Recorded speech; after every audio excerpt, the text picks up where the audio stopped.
कहानी की शुरुआत में हम जैक से मिलते हैं, जो प्रोफेशन से एक ट्रेजर हंटर है। मतलब उसका काम है खोई हुई चीजें ढूंढना। इस काम में वो इतना उस्ताद है कि सैकड़ों फीट पानी के नीचे छुपा खजाना भी चुटकी में ढूंढ लेता है। और सबसे इंटरेस्टिंग बात ये है कि वो किसी रूल्स को नहीं मानता। किसी के अंडर काम करना उसके स्वभाव में नहीं है। लेकिन जैक की लाइफ में एक ही कमजोरी है, वो है एक बोट या नाव। एक बोट पर सवार होकर पूरी दुनिया घूमना उसकी जिंदगी का सबसे बड़ा सपना है। पर सवाल ये है कि क्या वो कभी अपना ये सपना पूरा कर पाएगा? ये जानने के लिए हमें 6 साल आगे जाना होगा, जहां हम देखते हैं कि जैक अब इंग्लैंड में है। इतने सालों में दुनिया के हालात और भी खराब हो चुके हैं, लेकिन जैक को देखकर लगता है कि वो काफी मजे में है, क्योंकि इस तबाह हो चुकी दुनिया में जहां हर कोई सब कुछ खोकर रो रहा है, वहां जैक के लिए सिचुएशन थोड़ी अलग है। असल में आजकल हर पुराना और वीरान घर किसी खजाने से कम नहीं है। बड़े बड़े अमीर लोग अपनी प्रॉपर्टी छोड़कर भाग चुके हैं, यहाँ तक कि फेमस म्यूजियम्स के दरवाजों पर भी ताला नहीं है। और जैसा कि आप जानते हैं, खजाना ढूंढना ही जैक का असली काम है। इसलिए जब पूरी दुनिया गम में डूबी है, तब जैक अपनी लाइफ का बेस्ट टाइम एंजॉय कर रहा है। इसी बीच जैक एक घर के पेंट हाउस में घुसता है और वहाँ उसे एक बड़ी सी बुक शेल्फ दिखती है। उस शेल्फ को गौर से देखते ही जैक समझ जाता है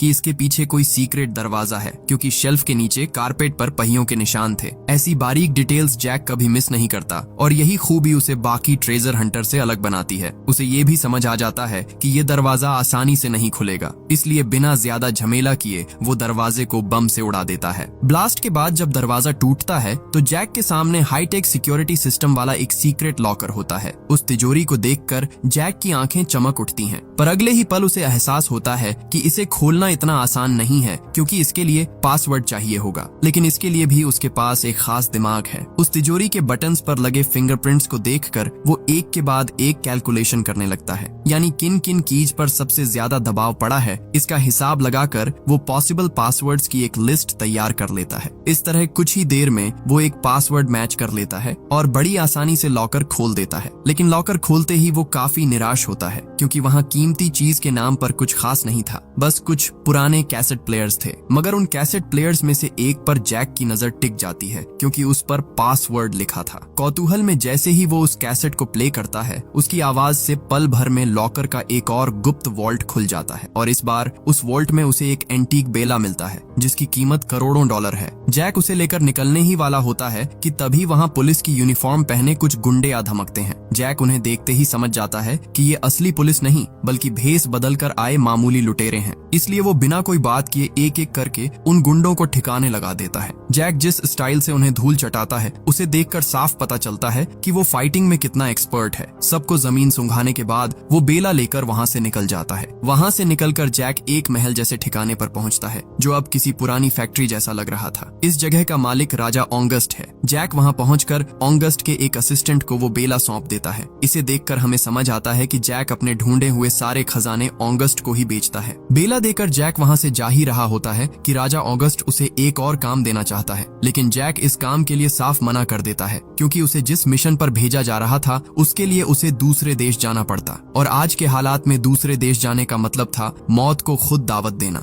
जैक की बात सुनकर राजा ऑगस्ट सोच में पड़ जाता है, लेकिन इस बार उसे मनाने के लिए राजा एक ऐसा ऑफर देता है जो जैक ने सपने में भी नहीं सोचा था। खैर, इसके बाद जैक अपने घर वापस आ जाता है। घर में घुसने से पहले वो घर के चारों तरफ कुछ बारीक जाल बिछाता है, ताकि अगर कोई दुश्मन हमला करने आए तो वो उसमें फंस जाए। ये सब करने के बाद वो अपने कुत्ते के साथ थोड़ा वक्त बिताता है। इस बिना बिजली वाली दुनिया में ये कुत्ता ही जैक का इकलौता साथी है, जिसके बिना वो एकदम अकेला है। उस रात जब वो सोता है तो उसे एक सपना आता है। जैक देखता है कि एक खूबसूरत आइलैंड के किनारे वो अपनी नाव लेकर घूम रहा है। सपना इतना असली था कि लगा जैसे यही उसकी हकीकत हो। तभी अचानक बाहर से आई एक आवाज से उसकी नींद खुल जाती है। जैक फौरन बाहर जाकर देखता है कि उसके बिछाए जाल में एक सोल्जर फंसा हुआ है। हालांकि वो शख्स बताता है कि वो जैक का दुश्मन नहीं है, बल्कि उसे राजा ऑगस्ट ने एक स्पेशल ऑफर देकर भेजा है। ऑफर ये था कि अगर जैक ये मिशन पूरा कर लेता है तो उसे इनाम में एक मॉडर्न बोट दी जाएगी। अब ये ऑफर सुनकर जैक काफी इंटरेस्टेड हो जाता है, क्योंकि यही तो उसकी जिंदगी का सबसे बड़ा सपना है। इसलिए वो उस ऑफर की डिटेल जानने के लिए राजा के पास पहुंच जाता है। ओंगस्ट उस वक्त एक पुरानी फैक्ट्री के अंदर अपनी टीम के साथ उसका इंतजार कर रहा था। ओंगस्ट तब जैक से कहता है, मेरे लिए यह काम बहुत ज्यादा जरूरी है। इससे पहले मैंने कई लोगों को इस मिशन पर भेजा था,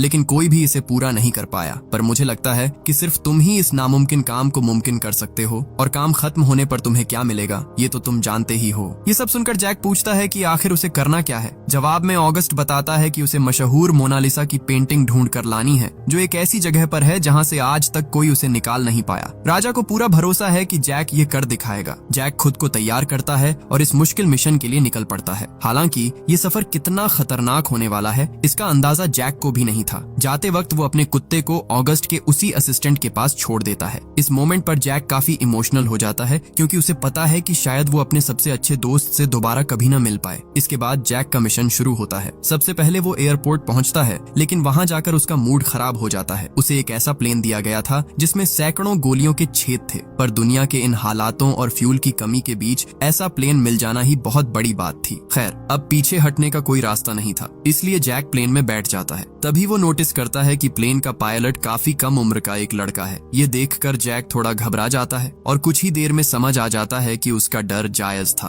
अचानक प्लेन बुरी तरह हिलने लगता है। पायलट कहता है कि सब ठीक है, पर सिचुएशन हाथ से निकल रही थी और प्लेन किसी भी वक्त क्रैश हो सकता था। आखिर में पायलट कहता है कि उन्हें पैराशूट लेकर कूदना होगा। यह सुनकर जैक की धड़कनें तेज हो जाती हैं, क्योंकि उसने लाइफ में कभी पैराशूट जंप नहीं किया था। अपनी जान की फिक्र करते करते जैक की आंख लग जाती है और उसे फिर से वही नाव वाला सपना आता है। पर इस बार सपने में उसके साथ एक लड़की भी है, जिसका चेहरा तो नहीं दिख रहा, लेकिन उसकी हंसी की आवाज बहुत जानी पहचानी लग रही है। तभी प्लेन के एक जोरदार झटके से जैक की नींद खुलती है। पायलट उसे बुरी खबर देता है कि नीचे से उन पर हमला किया जा रहा है और बचने के लिए उसे अभी कूदना होगा। कोई और रास्ता न देख जैक पैराशूट लेकर छलांग लगा देता है। एक्सपीरियंस न होने की वजह से लैंडिंग के वक्त उसे थोड़ी चोट लगती है, पर वो दर्द उसके लिए कुछ भी नहीं है, क्योंकि इस मिशन की कामयाबी का मतलब है उसकी सपनों की नाव, और यही ख्याल उसे फिर से खड़े होने की ताकत देता है। अब जमीन पर उतरने के बाद जैक आगे बढ़ना शुरू करता है। वहाँ उसे चारों तरफ आग जलती हुई और सड़कों पर भयानक जंग के निशान दिखते हैं। थोड़ा आगे बढ़ने पर उसे पता चलता है कि यहाँ के सैनिक स्थानीय राजा के खिलाफ लड़ रहे हैं। लेकिन सबसे डरावनी बात ये थी कि सड़क किनारे पेड़ों पर सैनिकों की लाशें लटकी हुई थीं। ये सब देखकर वो समझ जाता है कि ये शहर कितने क्रूर राजा के कब्जे में है। तभी अचानक एक टैंक उसके सामने इस तरह आकर रुकता है कि बस बाल बाल जान बचती है। यकीन मानिए, इस सिचुएशन में कोई और होता तो वहीं ढेर हो जाता, लेकिन तभी एक मिसाइल उस टैंक को उड़ा देती है। कुछ सैनिक आकर टैंक के अंदर मौजूद लोगों को ग्रेनेड से खत्म कर देते हैं। जैक को कुछ समझ नहीं आ रहा था कि ये क्या हो रहा है। तभी उन सैनिकों ने बताया कि उसे डरने की जरूरत नहीं है, क्योंकि वो उसके दुश्मन नहीं है। असल में इस शहर का असली दुश्मन वॉरलॉर्ड वल्कोव है। बिना बिजली वाली इस दुनिया में जब सरकारें गिर गईं, तब ऐसे ही ताकतवर लोग राज करने लगे। वल्कोव अपने दुश्मनों को पहले शतरंज खेलने पर मजबूर करता है और फिर उन्हें बेरहमी से मार देता है। पूरा शहर उसकी कड़ी निगरानी में है और यहाँ टिके रहने का मतलब है हर पल मौत से आंख मिचौली खेलना। इधर वल्कोव को खबर मिलती है कि उसके शहर में प्लेन से कोई अनजान आदमी कूदा है। वो तुरंत अपनी टीम को उसे पकड़ने का ऑन ऑर्डर देता है। जैक दिमाग लगाता है और शहर के दूसरे छोर पर चला जाता है। वहाँ वो देखता है कि लोग बहुत ज्यादा गरीबी में जी रहे हैं और वल्कोव उन्हें ठीक से खाना तक नहीं देता। जैक को समझ आता है कि यहाँ बचने के लिए उसे अपना तरीका बदलना होगा, इसलिए वो अपने अच्छे कपड़े उतार कर वहाँ के लोगों जैसे गंदे कपड़े पहन लेता है, ताकि वल्कोव के सैनिक उसे एक आम ग्रामीण समझें। कुछ ही देर बाद सैनिक गांव वालों को इकट्ठा करते हैं और धमकी देते हैं कि आज के बाद वल्कोव के खिलाफ एक शब्द भी नहीं सुना जाएगा। अपनी दहशत फैलाने के लिए वो सबके सामने 2 लोगों की बेरहमी से गोली मारकर हत्या कर देते हैं। जैक वहां से निकलने की कोशिश करता है, तभी 2 सैनिक उसे रोक लेते हैं और उन्हें शक हो जाता है कि ये बाहर का आदमी है, लेकिन वो कुछ कर पाते उससे पहले ही जैक अपना हुनर दिखाने लगता है। उसकी फाइटिंग देखकर आप समझ ही सकते हैं कि वो ऐसी स्थितियों में कितना माहिर है। जब वो वहां से निकलने वाला होता है, तभी एक सैनिक उस पर बंदूक तान देता है। ऐसा लगता है कि जैक की कहानी यहीं खत्म हो जाएगी, लेकिन तभी ड्रिया नाम की एक लड़की आकर उन सबको खत्म कर देती है। जैक हैरान होकर पूछता है कि तुम कौन हो और मेरी मदद क्यों कर रही हो। ड्रिया बताती है कि वो यहाँ की एक रिबेल है और राजा ऑगस्ट के लिए काम करती है। वो कहती है कि आगे का रास्ता वही दिखाएगी। इस पर जैक कहता है कि तो तुम अब तक कहाँ थी? मैं कब से इस नर्क जैसी ऐसी जगह में भटक रहा हूँ। ड्रिया जवाब देती है कि तुम्हारे लैंड करने के वक्त से ही मैं तुम पर नजर रख रही थी। मैं बस ये चेक कर रही थी कि ऑगस्ट ने तुम्हारे बारे में जो कहा था वो सच है या नहीं। अगर तुम कोई फिसड्डी होते तो मैं तुम्हारी मदद नहीं करती, लेकिन तुमने खुद को साबित कर दिया है। अब जैक और ड्रिया शहर के बीच से आगे बढ़ने लगते हैं। तभी एक आर्मी कमांडर की नजर उन पर पड़ जाती है। खतरा भांपते ही जैक और ड्रिया तेजी से एक चर्च में घुस जाते हैं। वहाँ उनकी मुलाकात फादर सैमसन से होती है, जो असल में ऑगस्ट का ही आदमी था। वहाँ उन्हें पता चलता है कि फादर के पास एक सीक्रेट मैप है जो उन्हें सीधे पेंटिंग तक पहुंचा सकता है। यह सुनकर जैक की आंखों में चमक आ जाती है, क्योंकि यह मैप मिलने का मतलब था कि उसका मिशन आधा पूरा हो गया। इसके बाद फादर सैमसन उन्हें पास की एक पुरानी फैक्ट्री में ले जाते हैं। वहाँ हमें फादर का अपने हाथों से बनाया हुआ एक मिनी ट्रक दिखता है। वो उनसे कहते हैं कि यह ट्रक इस मिशन में तुम्हारे बहुत काम आएगा। फिर वो सीक्रेट मैप निकालकर उन्हें आगे के प्लान के बारे में विस्तार से समझाते हैं। हालांकि मैप पर लिखे कुछ अजीब कोड्स का मतलब निकालने की जिम्मेदारी जैक और ड्रिया पर होती है। इधर फैक्ट्री में खुद को सुरक्षित पाकर ड्रिया जैक के जख्मों की मरहम पट्टी करने लगती है, लेकिन तभी बाहर कई लोगों के कदमों की आहट सुनाई देती है। उन्हें समझ आ जाता है कि वो कमांडर शक करते करते यहाँ तक पहुँच गया है। फादर उन दोनों को अंदर छिपाकर खुद बाहर जाते हैं। वो कमांडर से कहते हैं कि यहाँ कोई नहीं है, लेकिन कमांडर उनकी बात न मानकर तलाशी लेने का हुक्म देता है। तभी सैमसन अपनी जेब से बंदूक निकालकर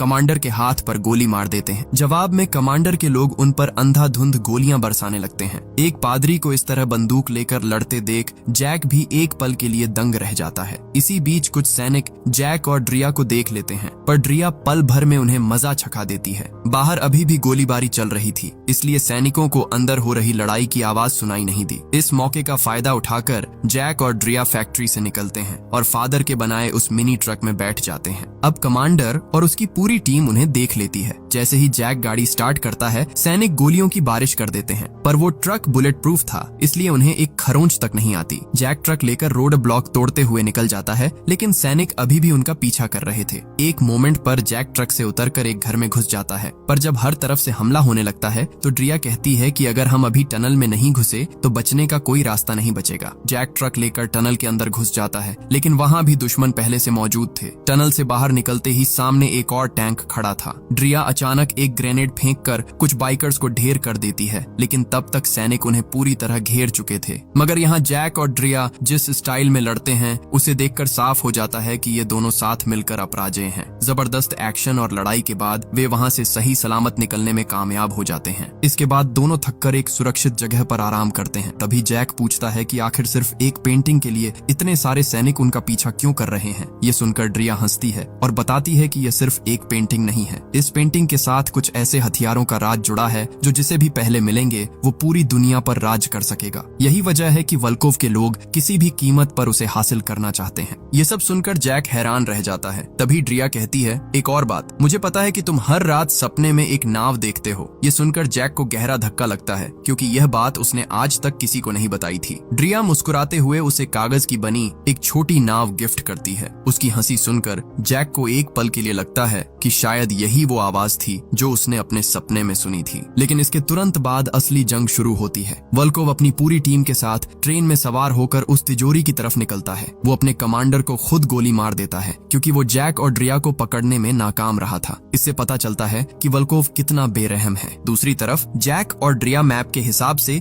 एक पुरानी बिल्डिंग के पास पहुंचते हैं। यह जगह बहुत खतरनाक है, क्योंकि यहाँ रेड्स नाम के नरभक्षी रहते हैं। आप इन्हें साक्षात जोम्बी भी कह सकते हैं। असल में ये कभी आम इंसान थे, लेकिन लंबे समय तक जेल में रहने और रेडिएशन के असर से अब ये खूंखार जीव बन चुके हैं। जैक और ड्रिया बिना देर किए मैप के अनुसार एक कमरे में पहुंचते हैं। वहाँ जैक देखता है कि दीवारों पर खून के धब्बे हैं, जिसका मतलब है कि यहाँ कोई बड़ी लड़ाई हुई है। थोड़ी खोजबीन के बाद उन्हें एक बड़ी तिजोरी मिलती है, लेकिन उसे पहले ही कोई खोल चुका था। जैक नोटिस करता है कि तिजोरी अंदर से पूरी खाली है और वहाँ से अब भी बारूद की महक आ रही थी। जैक समझ जाता है कि इसे हाल ही में धमाका करके खोला गया है। तभी वो आदमखोर रेड्स उन्हें ढूंढ लेते हैं और उनकी तरफ बढ़ने लगते हैं। जैक और ड्रिया बिना वक्त गंवाए बिल्डिंग की दूसरी मंजिल पर भागते हैं। वहाँ फर्श पर गोलियों के ढेरों खोखे पड़े थे, यानी जो लोग इस तिजोरी की हिफाजत कर रहे थे उन्होंने आखिरी दम तक लड़ाई लड़ी थी। तभी उन्हें मेन ऑफिस में एक पुराना कैबिनेट मिलता है जो दीवार से सटा हुआ था। उसके पीछे जैक को एक नकली दीवार मिलती है, जहाँ उसे एक नोटबुक मिलती है। नोटबुक फ्रेंच भाषा में थी, जिसे ड्रिया इंग्लिश में ट्रांसलेट करती है। इस नोटबुक में तिजोरी से जुड़ी कई गुप्त जानकारियां और सही लोकेशन के कोऑर्डिनेट्स दिए गए थे। हालांकि जैक को शक होता है कि जो लोग तिजोरी तिजोरी बचाने के लिए जान दे सकते हैं, वो इसका पता लिखकर क्यों छोड़ेंगे। उसे यह एक जाल लगता है। फिर भी वो उन कोड्स को डिकोड करना शुरू करता है। तभी रेड्स बिल्डिंग के अंदर आ जाते हैं। ड्रिया वहां से निकलना चाहती है, पर जैक जिद करता है कि वो लोकेशन पता किए बिना नहीं जाएगा। कुछ ही देर में जैक कोड क्रैक कर लेता है और उसे एक जगह का नाम मिलता है, सेंटर हॉफ। ड्रिया बताती है कि यह एक मशहूर महल का नाम है। लोकेशन मिलते ही दोनों खिड़की से कूद जाते हैं। जैसे ही रेड्स उस कमरे में घुसते हैं, एक जोरदार धमाका होता है। दरअसल जैक ने पहले ही दरवाजे पर ग्रेनेड लगा दिया था। वापस लौटते वक्त ड्रिया अपनी टीम को वॉकी टॉकी पर बता देती है कि वे सेंटर हॉफ जा रहे हैं। इधर वल्कोव अपनी ट्रेन लेकर उस इलाके में पहुंच जाता है। वो ट्रक के टायरों के निशान का पीछा करते हुए उसी बिल्डिंग में पहुंचता है। वहां उसे वो नोटबुक मिलती है। वल्कोव मैप पर यूवी लाइट मारता है, जिससे उसे सेंटर हॉफ की लोकेशन पर 2 उंगलियों के निशान दिखते हैं। उसे यकीन हो जाता है कि तिजोरी वहीं है और वो अपनी पूरी फौज के साथ वहां के लिए निकल पड़ता है। उधर जैक और ड्रिया अब तक सेंटर हॉफ पहुंच चुके हैं, लेकिन जैसे ही जैकमैन बिल्डिंग में कदम रखता है, उसे सब कुछ बहुत अजीब लगता है, क्योंकि इतने विशाल महल में उसे एक भी सिक्योरिटी गार्ड नजर नहीं आ रहा था। हालांकि महल के अंदर से कुछ मशीनों के चलने की आवाजें अब भी आ रही थीं। तब जैक को समझ आता है कि ये मशीनें सोलर पैनल से चल रही हैं। दूसरी तरफ ड्रिया महल का मैप देखकर समझ जाती है कि यह मशीन एक एयर फिल्टर है और आवाज वहीं से आ रही है। उनका अंदाजा था कि इसी के नीचे वो तिजोरी मौजूद है, लेकिन वहां पहुंचने के लिए पहले इस एयर फिल्टर को बंद करना होगा और उसके लिए सोलर पैनल को तबाह करना जरूरी था। प्लान के मुताबिक ड्रिया सोलर पैनल उड़ाने निकल जाती है। उधर जैक एक कमरे में पहुंचकर बहुत सारी रस्सियां ढूंढ लेता है। वो उन रस्सियों को एक लोहे के पाइप से मजबूती से बांध देता है। फिर अपने बैग को पीठ से उतारकर उससे एक जुगाड़ू सेफ्टी बेल्ट बना लेता है। ये सब करने के बाद जैक धीरे धीरे नीचे उतरने लगता है, लेकिन यह काम इतना खतरनाक था कि जरा सी चूक जैक के चिथड़े उड़ा सकती थी। तभी एक बड़ी मुसीबत खड़ी हो जाती है। जैक की रस्सी टूटने वाली थी। अगर कुछ ही सेकंड में वो पंखा नहीं रुका तो जैक की मौत पक्की थी। इधर ड्रिया सोलर पैनल के पास पहुंचकर रॉकेट लॉन्चर से निशाना लगाती है, लेकिन बदकिस्मती से उसका पहला शॉट मिस हो जाता है। आखिर में वो एक और शॉट लेती है जो सीधा पहाड़ से टकराता है और पूरा सोलर पैनल तबाह हो जाता है। इसकी वजह से जैक के नीचे गिरने से ठीक पहले एयर फिल्टर बंद हो जाता है और उसकी जान बच जाती है। अब जैक देखता है कि एयर फिल्टर के नीचे जो सुरंग है वो पानी से भरी हुई है, यानी आखिरी छोर तक पहुंचने के लिए उसे तैरकर जाना होगा। जैक एक गहरी सांस लेकर सुरंग के दूसरे किनारे के लिए डुबकी लगा देता है, लेकिन वहां पहुंचकर वो देखता है कि गेट ताले से लॉक है। इधर उसका दम घुटने लगा था, इसीलिए अपनी पूरी ताकत से वो गेट पर कई वार करता है और आखिरकार दरवाजा खोलने में कामयाब हो जाता है। आखिरकार जैक असली वॉल्ट के अंदर पहुंच जाता है और वहां से मेन दरवाजा खोल देता है, जिससे ड्रिया भी अंदर आ जाती है। अब उनका काम मोनालिसा की पेंटिंग ढूंढना था। थोड़ी तलाश के बाद उन्हें वो पेंटिंग मिल भी जाती है, लेकिन वहां उन्हें जो सच पता चलता है उसे देखकर उनके होश उड़ जाते हैं। दरअसल वो कोई असली पेंटिंग नहीं थी, बल्कि एक न्यूक्लियर बम था जिस पर मोनालिसा की तस्वीर बनी हुई थी। मतलब जिस चीज को वो एक कीमती पेंटिंग समझ रहे थे, वो असल में दुनिया का सबसे विनाशकारी हथियार था। पर सबसे चौंकाने वाली बात ये थी कि ड्रिया को यह सच पहले से पता था। उसने जानबूझकर यह बात जैक से छिपाई थी, क्योंकि अगर वो सच बता देती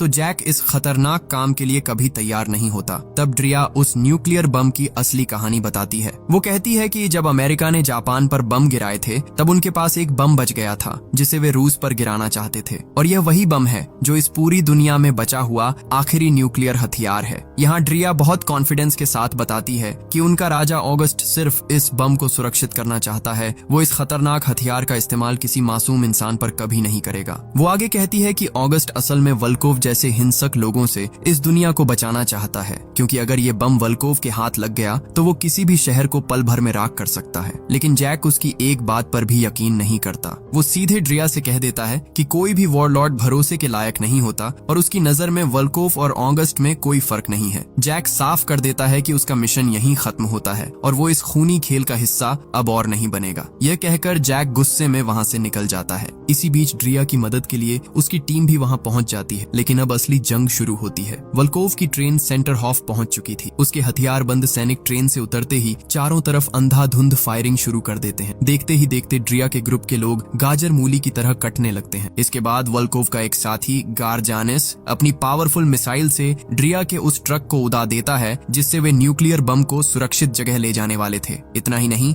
वल्कोव को उस बम की चाबी भी मिल जाती है जिससे उसे एक्टिवेट किया जाना था। यानी ड्रिया का वल्कोव को अकेले रोकने का मिशन पूरी तरह फेल हो जाता है। दूसरी तरफ जैक जब वापस जा रहा था, तभी उसे गाड़ी में वो कागज की नाव दिखती दिखती है जो ड्रिया ने अपने हाथों से बनाई थी। उसे देखकर जैक के दिल में ड्रिया के लिए हमदर्दी जाग उठती है और वो तुरंत अपना फैसला बदलकर उसकी मदद के लिए वापस लौट पड़ता है। वहां पहुंचकर वो देखता है कि ड्रिया के साथी मारे जा चुके हैं और ड्रिया खुद बुरी तरह घायल पड़ी है। जैक उससे सब कुछ जानने के बाद फैसला करता है कि वे दोनों मिलकर किसी भी कीमत पर वल्कोव को रोकेंगे। प्लान के मुताबिक जैक अब वल्कोव की ट्रेन का पीछा करने लगता है। इधर कोहरे की वजह से ट्रेन धीरे चल रही थी, जिससे गुस्सा होकर वल्कोव ट्रेन के मास्टर की खोपड़ी उड़ा देता है। मतलब आप सोचिए, इस आदमी के लिए किसी की जान लेना कितनी मामूली बात है। उधर जैक तब तक एक पुल पर पहुंच जाता है और वहां से छलांग लगाकर सीधे चलती ट्रेन पर चढ़ जाता है। इसके बाद जो शुरू होता है उसे देखकर आप भी दंग रह जाएंगे। जैक अपने उसी खतरनाक स्टाइल में एक एक बोगी में घुसता है और सबको खत्म करना शुरू कर देता है। उसकी फाइटिंग और टेक्निक इतनी जबरदस्त थी कि कोई भी उसका फैन हो जाए। लड़ते लड़ते आखिर में उसका सामना गार्जानिस से होता है। इस फाइट के दौरान जैक थोड़ा कमजोर पड़ने लगता है और तभी वहां खुद वल्कोव आ धमकता है। जैसे ही वल्कोव जैक को खत्म करने के लिए गोली चलाने वाला होता है, जैक दिमाग लगाता है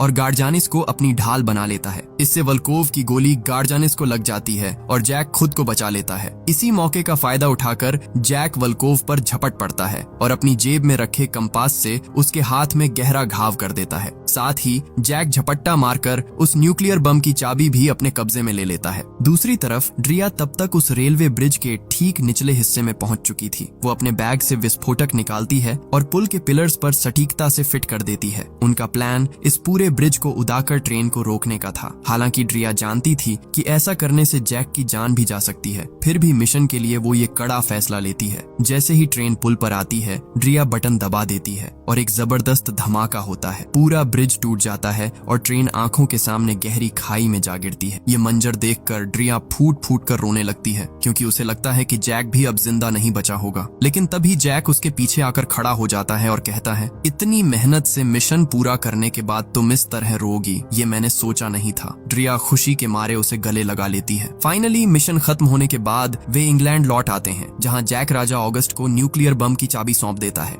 ऑगस्ट उसे फिर से एक नए मिशन पर भेजना चाहता है, पर जैक साफ मना कर देता है। अब वो ड्रिया के साथ अपनी सपनों की जिंदगी बिताना चाहता है। कहानी के आखिरी सीन में हम देखते हैं कि जैक और ड्रिया उसी नाव पर सवार होकर दुनिया की सैर कर रहे हैं और अपनी जिंदगी की नई शुरुआत कर चुके हैं, बिल्कुल वैसा ही जैसा जैक ने सपने में देखा था। और यहीं पर यह कहानी खत्म हो जाती है।